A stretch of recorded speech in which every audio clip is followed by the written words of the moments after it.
Hello, good morning. അപ്പോൾ ഇന്ന് Sunday ആണ് കേട്ടോ. അപ്പോൾ ഞാൻ രാവിലെ എഴുന്നേറ്റപ്പോൾ വിചാരിച്ചു ഒരു ഡേ ഇൻ മൈ ലൈഫൊക്കെ ചെയ്യാമെന്ന് കേട്ടോ. എഴുന്നേറ്റ് കഴിഞ്ഞ ശേഷമായിട്ട് ഞാൻ ആലോചിച്ചത്, അല്ലാണ്ട് പ്രീ പ്ലാൻ ഒന്നും ആയിരുന്നില്ല കേട്ടോ. ഞാൻ സാധാരണ എഴുന്നേൽക്കുന്നേക്കാളും കുറച്ചൊന്ന് ലേറ്റായിട്ടോ എഴുന്നേറ്റത്. പിന്നെ ഞായറാഴ്ച ദിവസങ്ങൾ നമുക്ക് പൊതുവേ കുറച്ച് മടിയാണല്ലോ, അപ്പോൾ അതുകൊണ്ടാട്ടോ ലേറ്റ് ആയത്. പക്ഷേ എന്നാലും ഞാൻ എഴുന്നേറ്റ ശേഷം വേഗം കിച്ചണിൽ പോയിട്ട് എനിക്ക് ചെയ്യാവുന്ന കാര്യങ്ങളൊക്കെ ഞാൻ ചെയ്തിട്ടാട്ടോ വന്നത്. അത് കഴിഞ്ഞ് നേരെ വന്ന് കുളിച്ച് റെഡി ആയിട്ടോ. എന്തായാലും കുളിയും കാര്യങ്ങളൊന്നും മുടക്കണ്ടല്ലോ എന്ന് വിചാരിച്ച്. ഇനിയിപ്പോൾ നമ്മുടെ അടുത്ത പരിപാടി ബ്രേക്ക്ഫാസ്റ്റ് കഴിക്കലാട്ടോ. ഇന്ന് ഞങ്ങൾ പുട്ടും കടലയാണ് ഉണ്ടാക്കിയത്. അപ്പോൾ ഇന്ന് കഴിക്കാൻ ഞാൻ ഒറ്റയ്ക്കേ ഉള്ളൂ കേട്ടോ. കാരണം ഞാൻ ലേറ്റ് ആയതുകൊണ്ട് അച്ഛനും അമ്മയോട് നേരത്തെ കഴിച്ചോളാം പറഞ്ഞിട്ടോ. അപ്പോൾ ഞാൻ കുളിയൊക്കെ കഴിഞ്ഞ് വന്നതേ കഴിക്കാൻ വേണ്ടി എടുക്കാം. നിങ്ങൾ ആരെങ്കിലും പുട്ട് ഇങ്ങനെ ഉണ്ടാക്കാറുണ്ടോ? ഞങ്ങളിത് തിരക്കുള്ള ദിവസം അല്ലെങ്കിൽ സമയമില്ലാത്ത ദിവസമൊക്കെ ഞങ്ങൾ പുട്ട് ഇങ്ങനെയായിട്ട് ഉണ്ടാക്കുക.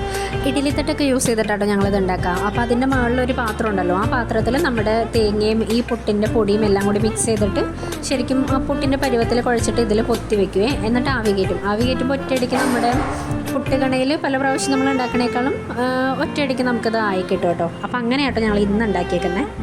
ഇപ്പോൾ കുറച്ച് നാളായിട്ട് ഞാൻ ഗ്രീൻ ടീ ആട്ടോ കുടിക്കുന്നത്. ഞാൻ ആദ്യം ആ കോവിഡിൻ്റെ ടൈമിലൊക്കെ ഞാൻ അങ്ങനെ ഗ്രീൻ ടീ കുടിച്ചുകൊണ്ടിരുന്ന കേട്ടോ. പിന്നെ അതിടയ്ക്ക് വെച്ചൊന്ന് സ്കിപ്പായി പോയപ്പോഴേ ഞാൻ വീണ്ടും റീസ്റ്റാർട്ട് ചെയ്തിട്ടോ. അപ്പോൾ ഞാൻ ക്യാമറയിൽ നോക്കി വെള്ളം അത് ഗ്ലാസ്സിലോട്ട് ഒഴിച്ചായിരുന്നു. വെള്ളം കുറച്ച് താഴ്ത്തി പോയിട്ടോ. പിന്നെ വേഗം തുണിയൊക്കെ എടുത്തൊന്ന് തുടച്ച് വീണ്ടും ഗ്ലാസ്സിലേക്ക് പകർത്തി കേട്ടോ. എനിക്കങ്ങനെ ചായയും കോഫിയൊന്നും അങ്ങനെ നിർബന്ധമില്ല കേട്ടോ. പാൽ ചായയും പാൽ കാപ്പിയൊന്നും ഞാൻ ഒട്ടും കുടിക്കില്ല. പിന്നെയും കട്ടൻ ചായ ആട്ടോ കുടിക്കാറ്. അപ്പോൾ അതും ഒരു ശീലമാക്കണ്ടല്ലോ എന്ന് വെച്ച് ഞാനതൊന്ന് നിർത്തിയതാണ് കേട്ടോ.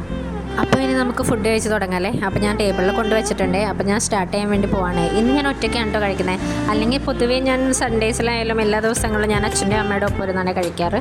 അപ്പോൾ ഇന്നിപ്പോൾ ഞാൻ കുറച്ച് ലേറ്റ് ആയതുകൊണ്ട് അവരോട് നേരത്തെ കഴിച്ചോളാം പറഞ്ഞിട്ടോ. ഇന്ന് പക്ഷേ ഞാൻ ഫുഡ് എടുത്ത് കഴിഞ്ഞപ്പോൾ എടുത്ത സമയത്ത് എനിക്ക് മനസ്സിലായില്ല കേട്ടോ. എടുത്ത് കഴിച്ച് സ്റ്റാർട്ട് ചെയ്ത് തുടങ്ങിയപ്പോൾ എനിക്ക് മനസ്സിലായി ഞാൻ എടുത്ത കുറച്ച് ക്വാണ്ടിറ്റി കൂടുതലാണ് കേട്ടോ. അപ്പോൾ അന്നേരം ഞാൻ കുറച്ച് കഴിച്ച് തുടങ്ങിക്കഴിഞ്ഞപ്പോൾ ഞാൻ വിചാരിച്ചു ഇത്ര എനിക്ക് കഴിക്കാൻ പറ്റത്തില്ലെന്ന്. അപ്പോൾ ഞാൻ എടുക്കാത്ത ഭാഗത്തുനിന്ന് കുറച്ച് കൊണ്ടുപോയിട്ട് ഞാൻ വീണ്ടും ആ പാത്രത്തിൽ തന്നെ ഇട്ടോ. അതിന് ശേഷം കേട്ടോ ഞാൻ പിന്നെ കഴിക്കാൻ വേണ്ടിയിരുന്നത്. അപ്പോൾ അങ്ങനെ അതൊക്കെ കഴിച്ച് കഴിഞ്ഞപ്പോഴത്തേക്കും ഏകദേശം എൻ്റെ രാവിലത്തെ ഒരുവിധം പണികളൊക്കെ കഴിഞ്ഞിട്ടോ. ഇനിയിപ്പോൾ നമുക്ക് ഉച്ചയ്ക്കത്തുള്ള കാര്യങ്ങൾ മാത്രം നോക്കിയാൽ മതി.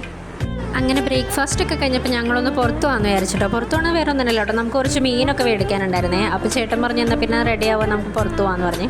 ഇപ്പം സമയം ശരിക്കും ഒരു 9:30 കഴിഞ്ഞിട്ടുള്ളൂ കേട്ടോ. അപ്പം നമുക്ക് വേഗം പോയിട്ട് വാങ്ങി വരാമെന്ന് വിചാരിച്ചിട്ടാണ് ഞങ്ങൾ ഇറങ്ങുന്നത്. അങ്ങനെ ഞങ്ങൾ പോകാമെന്ന് വിചാരിച്ച് ഞങ്ങൾ ശരിക്കും അന്നമനയുടെ എത്തി കേട്ടോ. പക്ഷേ അവിടെ നമ്മൾ വിചാരിച്ച മീനൊന്നും ഉണ്ടായിരുന്നില്ല. അപ്പോൾ പിന്നെ ഞങ്ങൾ വിചാരിച്ചു പോകാമെന്ന് കേട്ടോ. അവിടെ നമ്മുടെ ടോമീസ് ഫിഷ് ഹബ് ഉണ്ടല്ലോ, അപ്പോൾ അവിടെ വരെ ഒന്ന് പോയി അവിടെ മീനൊക്കെ എന്താ അങ്ങനെ നോക്കിയിട്ട് പോകാമെന്ന് വിചാരിച്ചു. കാരണം ഒരുപാട് ലേറ്റ് ആയിട്ടില്ലല്ലോ. അപ്പോൾ അവിടെ വരെ പോയി വരാനുള്ള ടൈമൊക്കെ നമുക്ക് ഉണ്ട് കേട്ടോ. അങ്ങനെ ഞങ്ങൾ മീൻ മേടിക്കാൻ വേണ്ടി ഇറങ്ങി. ഇപ്പം ഞങ്ങൾ ശരിക്കും പോകുന്നത് നമ്മൾ പഠിച്ച കോളേജിൻ്റെ ഫ്രണ്ടിൽ കൂടെയുള്ള വഴി കൂടെയാണ് പോകുന്നത്. ഇവിടെ വരെ എത്തിയപ്പോഴത്തേക്ക് നമുക്ക് എനിക്ക് ഭയങ്കര എക്സൈറ്റ്മെൻ്റ് ആയിരുന്നു കേട്ടോ. ചേട്ടന് എത്രത്തോളം ഉണ്ടെന്ന് എനിക്കറിയില്ല, പക്ഷെ എനിക്ക് ഭയങ്കര എക്സൈറ്റ്മെൻ്റ് ആയിരുന്നു. കാരണം ഞാൻ ഈ വഴിയിലേക്ക് കടന്നപ്പോൾ തൊട്ട് അന്നത്തെ കാര്യങ്ങളൊക്കെ പറഞ്ഞുകൊണ്ടിരിക്കുകയായിരുന്നു കേട്ടോ.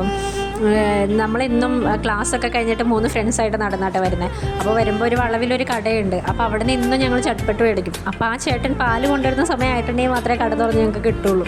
അപ്പോൾ അങ്ങനെയുള്ള കഥകളൊക്കെ ചേട്ടൻ്റെ അടുത്ത് പറഞ്ഞിട്ടാട്ടോ ഞങ്ങൾ പോകുന്നത്. ഇപ്പം ശരിക്കും ഞാൻ കോളേജൊക്കെ കഴിഞ്ഞ് ആ ടൈമിലൊക്കെ നമ്മൾ പോകുന്നെങ്കിലും അതിന് ശേഷം അങ്ങനെ പോയിട്ടില്ല കേട്ടോ. പിന്നെ ഇപ്പോഴാണ് ശരിക്കും കോളേജിൻ്റെ ആ ഫ്രണ്ട് വഴി കൂടെയൊക്കെ പോകുന്നത് കേട്ടോ. അപ്പോൾ ഇപ്പോഴും ഞാൻ അങ്ങനെ പറയും കേട്ടോ, നമുക്കൊരു ദിവസം കോളേജിൽ പോകാമെന്ന്. പക്ഷേ അതിനുള്ള ടൈമൊന്നും കിട്ടാത്തതുകൊണ്ട് നമ്മളതങ്ങ് മാറ്റി വയ്ക്കുവേ. അങ്ങനെ ഈ വഴിയൊക്കെ എത്തിക്കഴിഞ്ഞപ്പോൾ നമുക്ക് ഭയങ്കര എക്സൈറ്റ്മെൻ്റ് ആയിരുന്നു കേട്ടോ. ഞാൻ പറഞ്ഞ കടയാണ് കേട്ടോ ആവശ്യത്ത്. അപ്പോൾ ഇവിടെ നിന്ന് അങ്ങ് നേരെ ഇറങ്ങുന്ന കേട്ടോ ഞങ്ങളുടെ കോളേജ്. ഇതിൻ്റെ ഏറ്റവും ലാസ്റ്റ് എത്തിയിട്ടുള്ള വളവിലാട്ടോ നമ്മുടെ കോളേജ്. അപ്പം നമ്മുടെ കോളേജിനോട് ചേർന്ന ഒരു പള്ളിയുണ്ട് കേട്ടോ. അതിൻ്റെ അവിടെയാണ് നമ്മുടെ ബസ് സ്റ്റോപ്പ്. അപ്പോൾ സ്റ്റാർട്ടിങ്ങിലൊക്കെ ഞാനും വേറെ 2 ഫ്രണ്ട്സും കൂടി ഞങ്ങളങ്ങനെ വരുമ്പം ബസ്സിന് കയറിയിട്ടൊക്കെ വരുമായിരുന്നു. പിന്നെ ഒരേ ഒരു ബസ്സുള്ളൂ ആ ടൈമിൽ. അപ്പോൾ അതുകൊണ്ട് ഇടിയും തല്ലും കൊത്തൊക്കെ കൊണ്ടുകൊണ്ട് ഞങ്ങളത് പതിയെ സ്കിപ്പ് ചെയ്ത് നടക്കാൻ തുടങ്ങി കേട്ടോ. ഇതാണ് കേട്ടോ ഇവിടെ നിന്ന് ഇറങ്ങി വരുമ്പോഴേട്ടോ ഞങ്ങളുടെ കോളേജ്. ഇതും ഞങ്ങൾക്കൊരു എൻട്രൻസ് ആയിരുന്നു കേട്ടോ. ഇതൊക്കെ കാണുമ്പോൾ ഭയങ്കര ഒരു എന്തോ പോലെയാണ് കേട്ടോ. പഴയ കാര്യങ്ങളൊക്കെ നമുക്കങ്ങനെ ഓർമ്മ വരും, ഭയങ്കര സന്തോഷമാണല്ലോ. അങ്ങനെ അപ്പോൾ ഇപ്പം ഈ കാണുന്ന കേട്ടോ ഇതിൻ്റെ എൻട്രൻസ്. അപ്പോൾ അങ്ങനെ കോളേജൊക്കെ കണ്ട് കുറച്ച് നേരം അവിടെയൊക്കെ നിന്നിട്ടാട്ടോ ഞങ്ങൾ പിന്നെ നേരെ പോയത്. അങ്ങനെ അതൊക്കെ കഴിഞ്ഞ് നമ്മൾ ടോമീസ് ഫിഷ് ഹബ് എത്തിയിട്ടുണ്ട് കേട്ടോ. അപ്പോൾ ഞങ്ങൾ അവിടെ പോയി വണ്ടിയൊക്കെ നിർത്തി. അത്യാവശ്യം തിരക്കുണ്ടായിരുന്നു കേട്ടോ. പിന്നെ നമ്മൾ പ്രതീക്ഷിച്ച് പോയ ഒരു മീനൊന്നും അന്ന് അവിടെ ഇല്ലായിരുന്നു കേട്ടോ. എന്തൊക്കെയോ വേറെ ടൈപ്പ് മീനായിരുന്നു. നമ്മളതൊന്നും വാങ്ങാൻ ഉദ്ദേശിച്ചിട്ടുണ്ടായിരുന്നില്ല.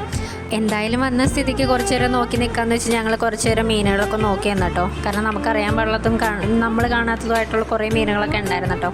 അപ്പോൾ അതൊക്കെ നോക്കി നമുക്ക് ആവശ്യമുള്ള 1-2 മീനൊക്കെ വാങ്ങി ഞങ്ങളിതേ വേഗം റിട്ടേൺ പോരാമെന്ന് വിചാരിച്ച്. കാരണം ഇനി ഇത്രയും ദൂരം തന്നെ നമുക്ക് തിരിച്ചും വരണമല്ലോ. അപ്പോൾ ഏകദേശം ഒരു സമയമാവും. അപ്പോൾ ഞങ്ങൾ വേഗം ഇറങ്ങി കേട്ടോ. അങ്ങനെ ദേ വീടെത്തി കഴിഞ്ഞപ്പോഴത്തേ ചേട്ടനും ഞാനും കുക്കിംഗ് പ്രിപ്പറേഷനിലേക്ക് സ്റ്റാർട്ട് ചെയ്തട്ടോ. അങ്ങനെ വീടെത്തി ഞങ്ങൾ പ്രിപ്പറേഷനൊക്കെ സ്റ്റാർട്ട് ചെയ്തട്ടോ. ഞങ്ങൾ എന്താ വാങ്ങിയെന്ന് പറഞ്ഞില്ലല്ലേ, വാങ്ങിയ എന്താണെന്ന് ഞാൻ കാണിച്ചു തരാവേ. ഞങ്ങൾ വാങ്ങിയത് ഈ ഞണ്ടാണ് കേട്ടോ. ഇത് ഒന്നാമത്തെ അത് ജീവനുള്ളതായിരുന്നു കേട്ടോ. അതുകൊണ്ട് ഞാൻ ഇച്ചിരി പേടിച്ചൊക്കെ ആട്ടോ കൊണ്ടുവന്നത്. അപ്പോൾ അതുകൊണ്ട് കടയിൽ നിന്ന് ആ ചേട്ടൻ ഇങ്ങനെ ഞങ്ങൾക്ക് കെട്ടിയൊക്കെ ആട്ടോ തന്നത്. അപ്പം ഞണ്ട് അവിടെ ഇരിക്കട്ടെ, ആ ചേട്ടൻ ചെയ്തോളെന്ന് വെച്ച് ഞാൻ അങ്ങോട്ട് മാറ്റി വെച്ചേ. പിന്നെയുള്ളത് ഈ ചെമ്മീനാട്ടോ. അപ്പോൾ ഞാനത് ഇപ്പോൾ തൽക്കാലം എടുക്കണ്ടല്ലോ എന്ന് വിചാരിച്ച് ഞങ്ങളൊരു ബോക്സിലേക്ക് ആക്കിയിട്ട് ഫ്രീസറിലേക്ക് എടുത്ത് വെച്ചു. അപ്പോൾ നമുക്ക് വൈകുന്നേരം എപ്പോഴെങ്കിലും എടുക്കാൻ നേരത്തെ ക്ലീൻ ചെയ്താൽ മതിയല്ലോ. ഇനിയിപ്പോൾ നമ്മുടെ അടുത്ത ടാസ്ക് നമ്മുടെ ഞണ്ട് നന്നാക്കലാട്ടോ. കാര്യം നമുക്ക് ഒരുപാടൊന്നുമില്ല, ഞങ്ങളൊരു 3-4 മേടിച്ചുള്ളൂ കേട്ടോ. കാരണം എല്ലാവരും കഴിക്കുന്ന ആൾക്കാരില്ല.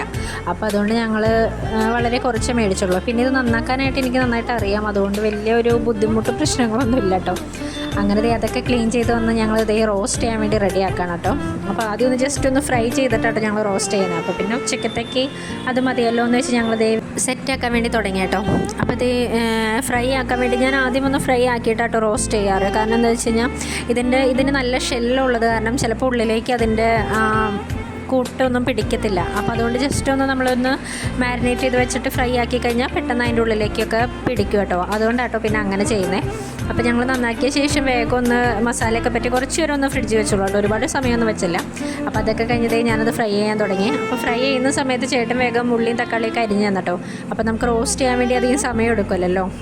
അപ്പോൾ നമ്മുടെ ഞണ്ട് റോസ്റ്റോട് കൂടി ഞായറാഴ്ച പരിപാടികളൊക്കെ ഏകദേശം ഒന്ന് തീരുമാനമായിട്ടോ. അപ്പോൾ നമുക്കിനി അടുത്ത വീഡിയോയിൽ കാണാം കേട്ടോ. അപ്പോൾ ഓക്കെ, ബൈ.